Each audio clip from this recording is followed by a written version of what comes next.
Hello folks, welcome to my review of chapter 996, and obviously this chapter coming out a lot earlier than usual on a Friday. So the result, you get this review a little bit earlier than usual. Clarification that Oda is definitely wants to get to chapter 1000 before the end of the year. Whether or not he does, we'll have to wait and see. But the fact he's going out of his way just means there's more hype when we do get to chapter 1000. And again, this was a great setup chapter as to what's to come in between 997, the next chapter, into 1000. So we'll have to see what the payoff is. But yeah, there's a lot of setup and a lot of foreshadowing. Everything from the start with the cover story up until the end is like, yeah, this is great. So we start off with the cover page, a fan request with Blackbeard brushing his teeth with a hippo, and I'm pretty sure that's on Beehive Island. Not that has any ramifications of what's going on right now, because Oda usually does these requests, so it doesn't mean we've got a cover story following Blackbeard now. No. So, but it would be kind of funny if Blackbeard does show up on Wano and he comes up, oh, I would have showed up sooner, but I just stopped somewhere to brush my teeth with a hippo, so I would have been here sooner. So that would be hilarious. But that's pretty cool seeing Blackbeard, because we usually don't see the Yonko on a cover story, so that was different. Anyway, speaking of which, we follow the events of what happened last chapter with the emotional output of Nami saying Luffy's going to become king of the pirates, like she couldn't lie to herself. And in comes Atama with Komachiyo, and we also find out that Baboon showed up too, so that's pretty cool. She's still upright, and page 1 is tangling with the Baboon. Nami's concerned about Usopp because obviously he's still conscious, which, I mean, the fact that he's still conscious after taking 2 headbutts from Ulti, I mean, shout out to Usopp. I mean, he was kind of up anyway, because he's like telling Nami, look, just lie, it's okay. So hopefully he'll get back in the game. Hopefully Nami will get back in the game. And the fact that Ulti hasn't lost track of them means she's probably going to give chase, and it's probably going to lead to, I hope, a rematch between Ulti and Nami, especially with the speech that Nami gave. I guess you couldn't call it a speech, but like the clarification that Luffy will become king of the pirates, she needs to be Ulti here. And I'm glad Atama didn't use her abilities to manipulate Ulti, so they're just getting away, so that's cool. But she definitely has a broken abilities, and it looks like she used it to. Nami's like, how did you get here? And Tom's like, oh, we hitchhiked on a enemy ship, so she must have gained control of who was ever on that ship. Either that, or she just hid really well. This makes sense. Again, I said this last chapter, it makes sense narratively speaking for her to be here to see the downfall of Kaido, considering Luffy promised Atama that would happen. But the fact that she has a broken devil fruit, which she can manipulate all devil fruit users, I hope it's just the lower tier and not the high tier, because that would just suck at this point. And I do like how Nami is concerned about the Baboon, but Atama's like, yo, have faith. We came here as samurai, so that's pretty cool. Speaking of 1v1s, we have Yamato cutting loose, and some of the beast pirates have shields. They kind of look like riot shields, honestly, but it doesn't matter because she just skews through that with her mace.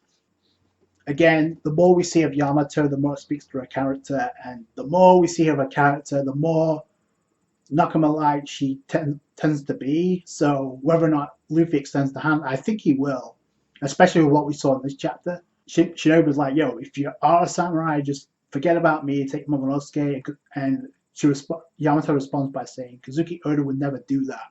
So she's not going to abandon either of them. She said that last time we saw her. Like, I'm not going to abandon either of you. It'd be interesting to see what would have happened had there not been an interference with Frankie showing up with the number.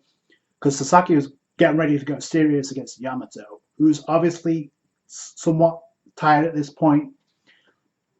But like I said, this is a great opportunity to give her more development as a character. So, but it comes Frankie being chased by the number Hacha, and he comes jumping in. He swings and misses, and I like Yamato's expression, her reaction to Frankie. He's like, she knows who Frankie is, but she hasn't seen General Iron yet, so that's pretty cool. Again, this is what I mean by the fact she's getting introduced now to other members of the Straw Hats besides Luffy.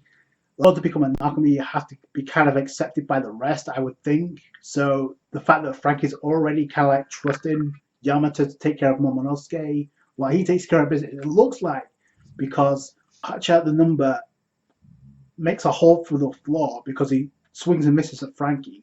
Yamato has Shinobu and Momonosuke. They dart up above, and before they leave, Yamato uses Narikabura arrow, which is, I guess, she uses a mace and attacks the Hacha, the number, right in the jaw.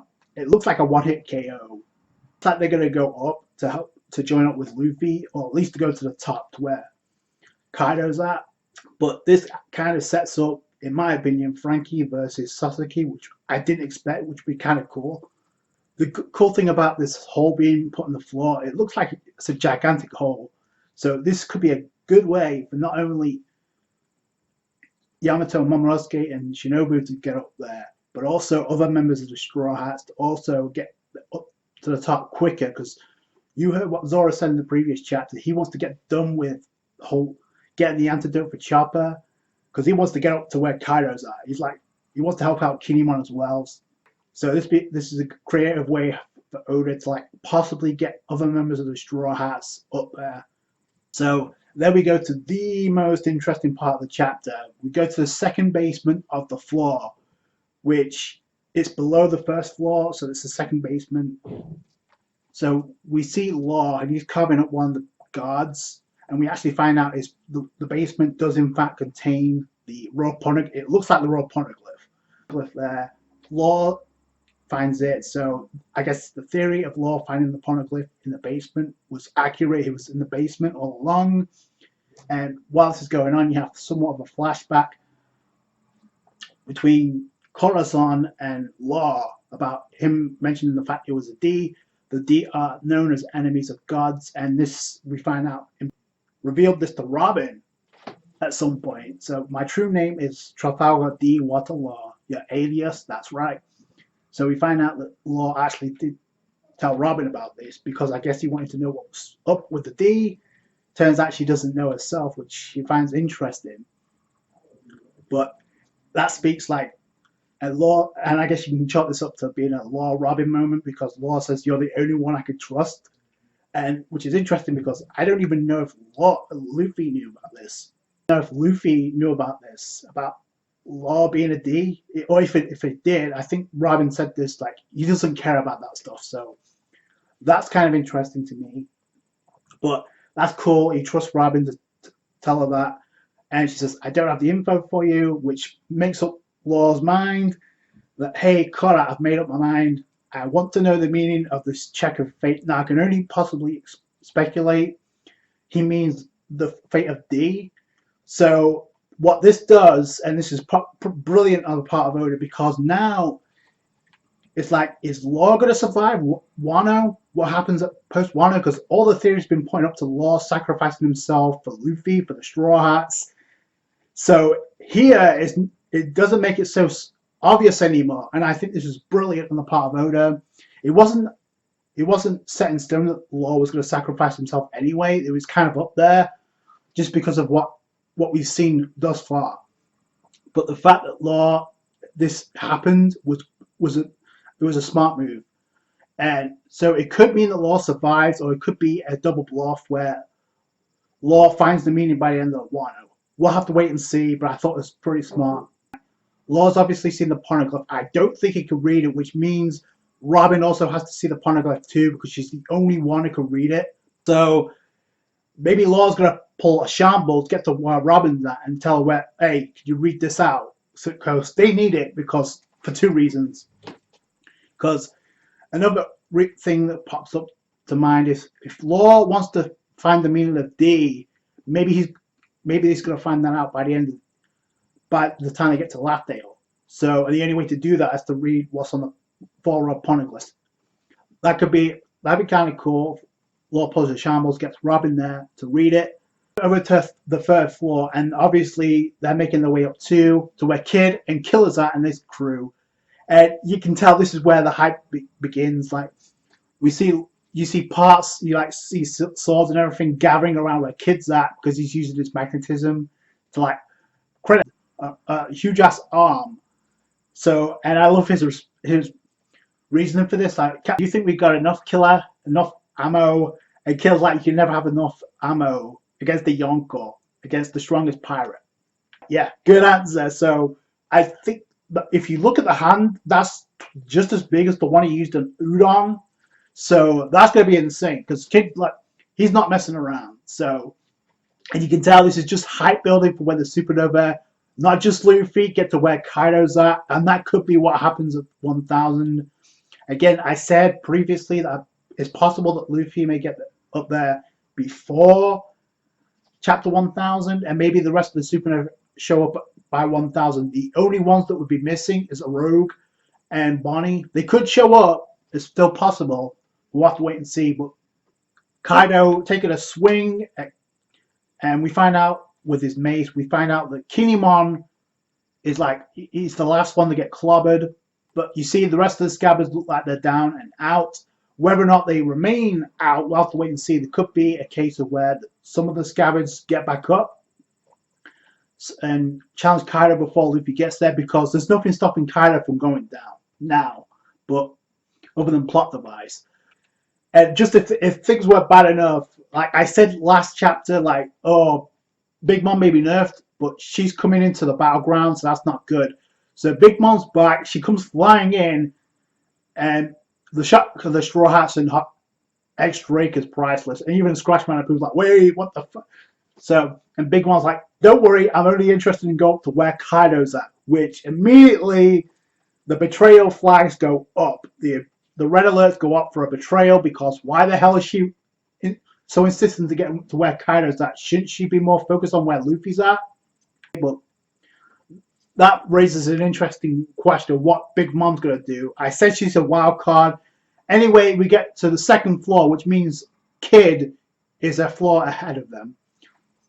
Keep in mind, Law's in the second basement below the first floor.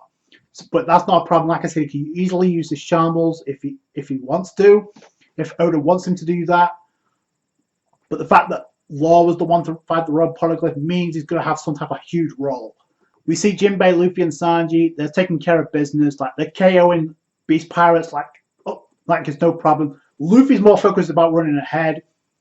So it's a race against time now to get to where Kinemon's before he actually ends up dying, which could be the case. And Sanji's like, do you guys hear that? So Sanji uses observation hockey to hear something from the third floor, apparently, so it's above. And what he's hearing is apparently a woman and a lord doing something. So, of course, Sanji would be the one to hear this, but come, my dear, that's it. But my lord, you mustn't. It would be so naughty. So immediately this grabs Sanji's attention.